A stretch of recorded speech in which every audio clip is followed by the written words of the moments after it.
Okay. So what we brought back up this time is the AMS Snack Machine.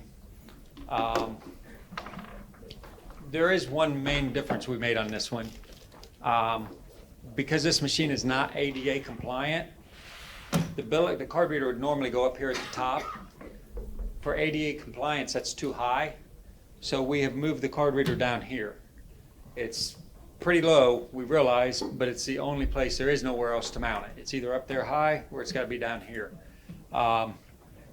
So we've been mounting them down there on the new machine. So any new machines you get will have the card reader from AMS mounted down there from here on. Boo hiss. What was that?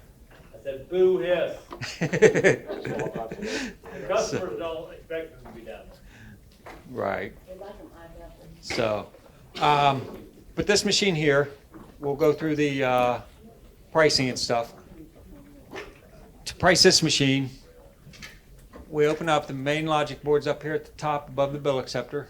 The mode button's in the bottom right-hand corner as you're looking at the board.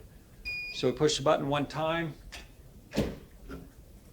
As long as there's no errors or anything on the machine will come up accounting data. If there's errors, then it'll tell you jammed bill or something, whatever the error is. Right now it reads accounting data. The pound key will run us through all the programming. So I hit pound, it goes to fill dispense, to fill the coin mech, which that was something we had to do on the older coin mechs. These coin mechs today, they have sensors in the coin mech that tells us exactly how much money, so we don't really use that fill dispense too much. Do you guys agree with that? The fill dispense we don't really use much, right? Yeah. Norm? On the older softwares, some of them you had to get the bill acceptor to work. Yeah, okay. So, but then you got delayed sales, temperature, and then price setting. So we get to price setting, and it's press 1 to go to set price. So we hit 1, it says enter selection. We push selection 10, for instance. It shows me the current price is $1.50. I can hit edit. On the display, it's reading to me edit, 9 to edit, star to save, or pound to exit. So if I hit 9 to edit, it blanks out the price. I can enter a new price of $2. Hit star one time. It says star again to save the selection. Press 1 to save the tray, or press 2 to save everything. So if I just want to save that one selection, I hit star again. Selection 10 is now $2. But I can go back and hit another selection, 40, and hit 9 to edit, change it to $3, and hit star once, and now hit number 1, and now the fourth tray is now at $3. The pricing's pretty easy on this one. You don't have to go into a certain mode to do one to the next. You do them all from the same place. If you wanted to test a motor in this machine, we can go to tray setup. We hit the pound key one more time. It takes us from pricing mode to tray setup. From tray setup, we can hit button 1. It says enter selection. We hit 10, and it runs that motor. And I don't have to worry about the vent sensor. It's only going to turn it one time and stop. It's USI, you have to. Yeah, USI you have to, but not on here. Right. Yeah. Depending on the software in the AMS, I've had people call me, well, I test the motor and it just barely moved. Yeah. Some of the software, that's all it does is it jog the motor. Some of the newer software, it will run a full cycle. Yeah.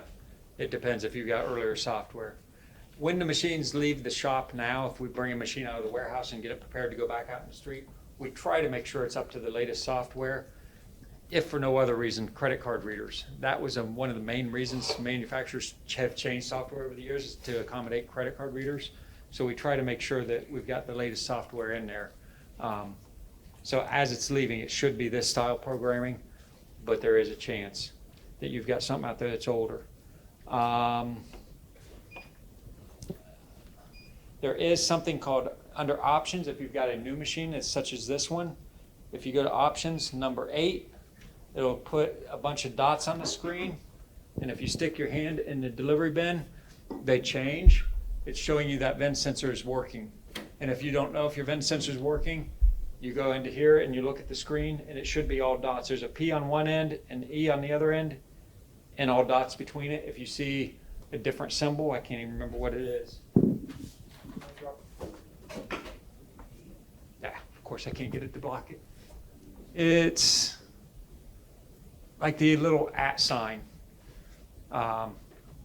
So if you see something other than dots, then you know there's something blocking your sensor, your vent sensor, it's out of alignment or it's defective, whatever.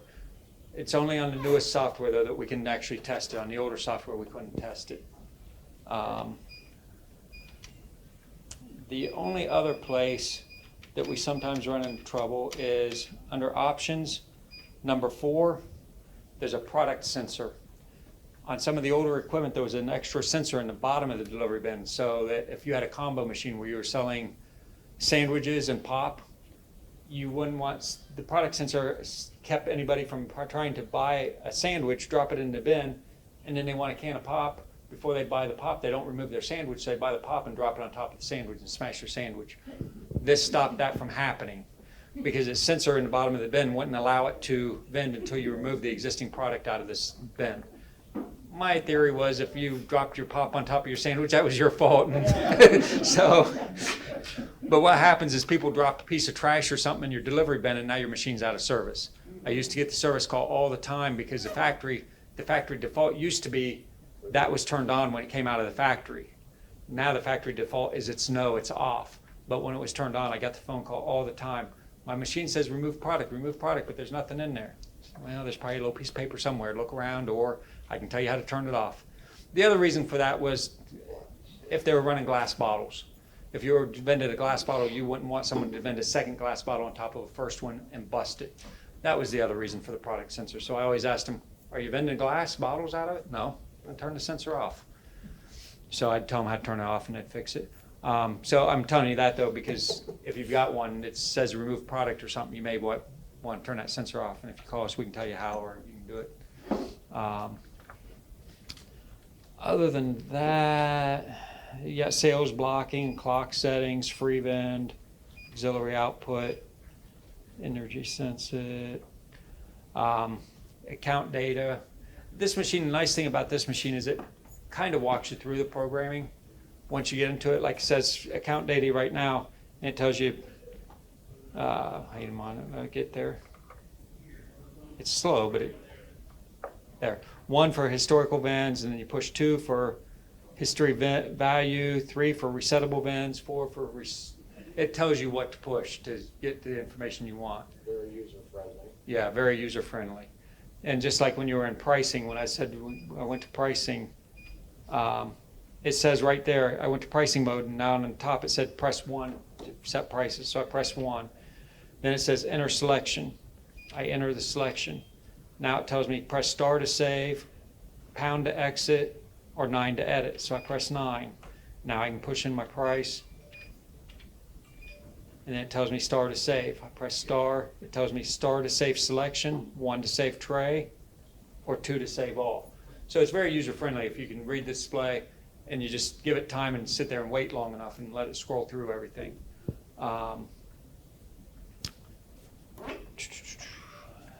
What we were talking about before, the shelf, being able to remove the shelves out of the machine, we're talking about the fact that this one's got the longer cable on it. I'm going to set the mic down here for a second. But I can pull, let's say, the bottom shelf out. Lift the bottom shelf out. It's still connected in the machine. I can still bend it right now. I can set the shelf up on top of the machine and I can still bend that shelf. It's still connected in the machine through the harness. They made the harness long enough so that you can move it around. So you can take it out, set it on a cart or set it on a table or something to work on it. Which is more, it's nice for us, not necessarily what you guys need to do, but. Nice to clean the shelf.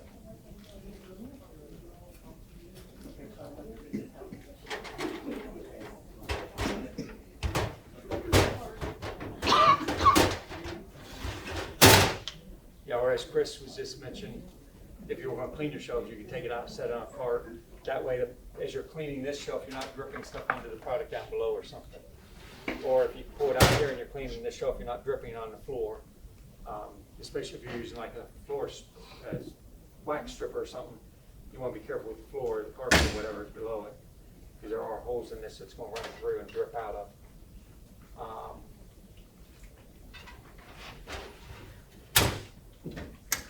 Grab your mic. Other than that, Hey, Bobby, back to the shelf. uh-huh, Sorry, go ahead. okay. We've got,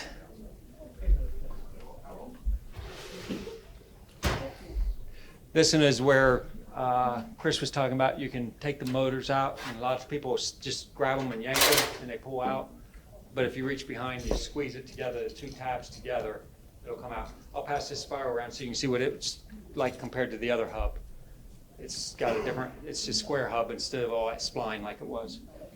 And the hole back here in the motor, it has like a star shape to it, so we can turn that square to different positions.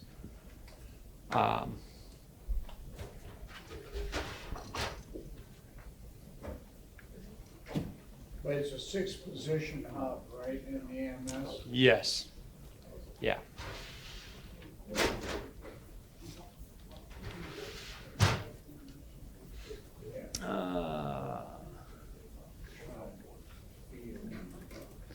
And this bin is also ADA compliant, so it does have the new bin that lifts up.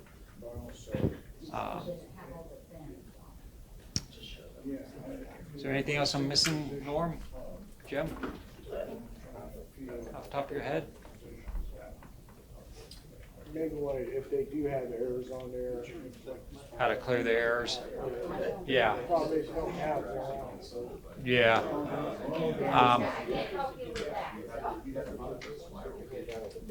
Take that, Bobby, Yeah. pull the bill box off, it'll create an error when you close it.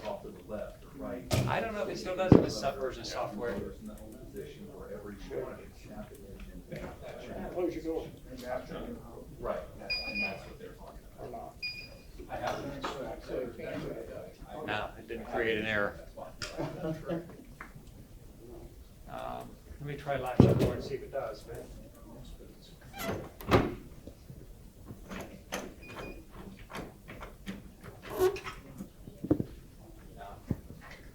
Yeah. I was trying to create an error on the machine real quick, but it wasn't working. So anyways, when you go into programming, when you hit the button to go into programming, if there's an error on the machine, it'll come up on the front display. And it'll tell you bill jam or something, and it will tell you press 0 to clear error. Press, I think it's, read it, but I think it's like 1, You got 1 and 2. Oh, 1 and 2 both, yeah. 2 on the old one. Yeah, Well, 1 is give you a sub-level error, and 1 1 will take you to the next error. next error. Yeah. So you would need to read the display, but it'll tell you press 1 for a sub-level error or whatever, or press 2 to go to the next error or whatever. But you could have multiple errors. But button 0 will clear the error, and once you clear the error, it will go back to accounting data. And then you can go through your programming as whatever you need to do on your programming.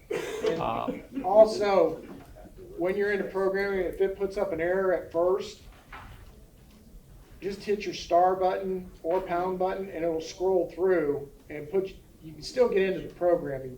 You don't have to get rid of the errors, but if you clear them out, it just makes it much simpler, less steps to get to where you want to go. How do you home the motor? This one, when you open the door, is it 0? Star. Star. When you open the door, you press the star button, it'll home all the motors. Yep, that's it. Just open the door and hit the star button, and all the motors home. All the ones that are out of home? or Yes, all the motors? no, you're right. Okay. Out of the ones out of home. Yes, not all the motors. Although I do believe it's pound, but. Is it? That's what I was. You think it's pound? Oh, we can find out here. Is it easy to take the spirals, to put the spirals back on those? Do what? The spiral, is it easy to put the back on? Yes, and we'll go through that in a minute here. No, So what I'm going to do is test a motor.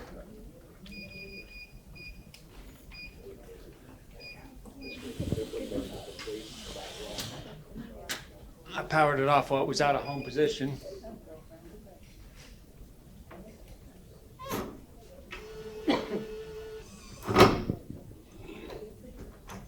close the machine up, now open the machine. And I should be able to hit pound.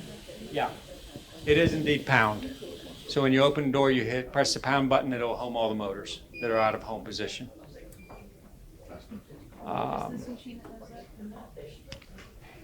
Yes, just this one on the AMS. Is there anything else right off that we should go through before we go to any questions and answers? I have a question. There's a lot of the AMSs out that have the chilled units in. You open up your door, you're gonna see a big silver box down here. Some of them have an access door that lifts up to get to the screen. Others, you actually have to reach up underneath the machine with a brush to clean it off. But it's gonna be right here underneath the cabinet. The door, if it has one, you'll see it right there on the front of that There'll be a box. couple of latches, you just unlatch it, pull it open, and then you can slide the screen out, clean it, put it back in. But yeah, on the older machines, they didn't have the access door and the screen is not removable. So you actually have to reach up underneath with a brush and just brush it off. The other thing, if you have a chilled snack, especially these AMSs, you have to keep them away from the wall. If they get pushed up against the wall, within an inch of the wall, it affects the cooling big time. I always recommend a good 3 or 4 inches or the width of your fist between the wall and the machine. I've had people that get them moved out and customers bounce the machine or messing around, they end up getting pushed back. Best thing I can suggest, one thing that you have a lot of, a Pepsi crate. Yeah. Just stand it on its side, push the machine back against it. At least that, it's gonna be able to breathe, even though that That crate's Pepsi there. crate's got enough holes in it to allow it to breathe still. But at least keeps it away from the wall for you.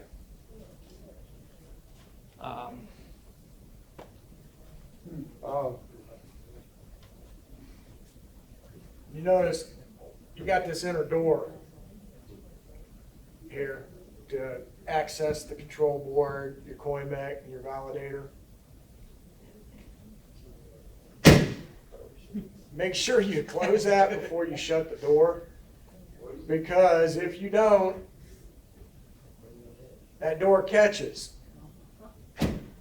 This hinge, it's a piano hinge, it's riveted in there. You bend that hinge, then this door's not gonna close right. Then when you close your door's not gonna close completely. Then you start running into issues with your door switch. If you have a chilled machine, you're gonna have 2 doors. One covers your coin mech and validator, and then there's another door on the inside usually, and that's just to seal off the harnesses and whatnot, moisture out of it. And that one's, the one inside the machine on the cabinet side, it's spring loaded generally. Right. So it pretty much will close on its own. But this one here, yeah, it catches and we see a lot of damaged doors. Other than that, I think we can open up to questions now if you want.